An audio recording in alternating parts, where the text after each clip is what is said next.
Brazzaville, la librairie Les Monguiers, espace culturel des Dépêches de Brazzaville, a servi de cadre ce 19 février 2026 à la présentation officielle du livre Témoigner pour édifier, un ouvrage signé de l'écrivain et journaliste Émile Gonkama, dans lequel il revient sur les différentes rencontres citoyennes organisées entre le président de la République Denis Sassou Nguesso et les forces vives de la nation dans plusieurs départements du pays entre 2009 et 2025. Dans cet ouvrage de 85 pages paru aux éditions Les Monguiers, l'auteur restitue en témoin privilégié les échanges directs entre le chef de l'État et les populations, notables, élus, militants ou simples citoyens venus exprimer leurs préoccupations. De la Bouinza à la Likwala, en passant par Pointe-Noire, le Kouilou, la Lekoumou, la Songa, la Cuvette et la Cuvette Ouest, ces rencontres ont constitué, selon l'auteur, des moments d'écoute et de dialogue rarement observés dans la vie politique nationale. La cérémonie de présentation modérée par le professeur Edouard Ngamoutika a réuni plusieurs universitaires et intellectuels. Le professeur Moukala Kadimanzouji a salué la qualité littéraire et la richesse des images utilisées dans l'ouvrage pour décrire la réalité congolaise. De son côté, le professeur Auguste Ntsosissa, ancien directeur des thèses de l'auteur en sociologie, a évoqué un travail solide et rigoureux, bien au-delà d'un simple récit circonstanciel. Pour le professeur Grégoire Lefouba, ce livre met en lumière la place de la parole et de l'écoute dans la pratique politique à un moment où le pays s'approche d'une échéance électorale importante. Mais dans le public, les étudiants et jeunes journalistes présents ont également porté leur regard critique sur l'ouvrage et son contexte de publication. Quand je écoute l'intitulé du livre, Témoigner pour édifier, et lorsque je me rends compte que le personnage principal, c'est l'actuel président, d'abord la première question que je me suis posée, pourquoi publier ce livre pendant cette période électorale? J'ai eu comme l'impression que le livre est en train de témoigner les bienfaits du président afin de nous édifier en tant que Congolais, de participer au vote.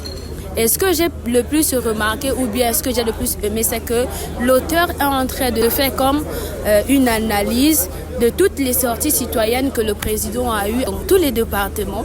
Et j'ai aimé ce côté où il a parlé de l'écoute parce que tous, on le remarque lorsque nous suivons par exemple la télé, quand le président est présent à une activité, souvent il est attentif. Face à ces interrogations, l'auteur a tenu à préciser que la publication de son ouvrage n'était pas liée à un calendrier politique précis, même si le contexte actuel donne une résonance particulière au message qu'il souhaite transmettre. Je n'ai pas choisi la période comme telle. C'est une coïncidence que je trouve heureuse cependant. C'est bien que cet ouvrage soit publié dans cette période parce que, comme vous le dites, les élections vont avoir lieu. C'est des moments de mobilisation, de rassemblement où les acteurs politiques ont souvent des discours qu'ils prononcent. Il n'y a pas très longtemps, ils étaient à Djambala pour ce qu'ils ont appelé la concertation politique. C'était pour trouver un apaisement. Parce que ce qui compte à la fin, c'est que cela se passe dans le calme, dans la paix, comme on dit.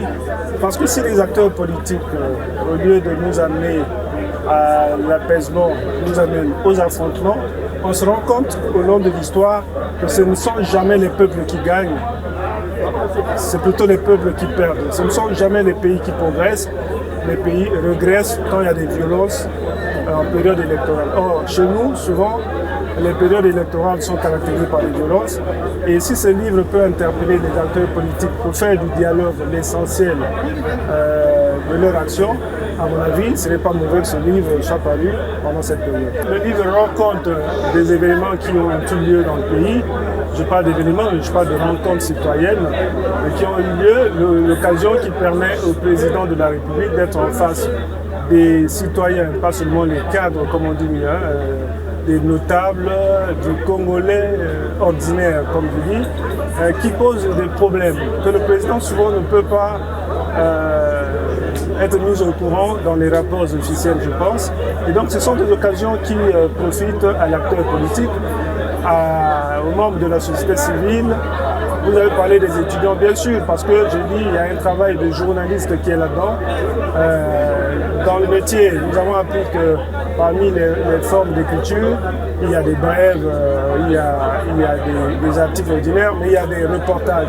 Et on dit en journalisme que le reportage, c'est le genre majeur.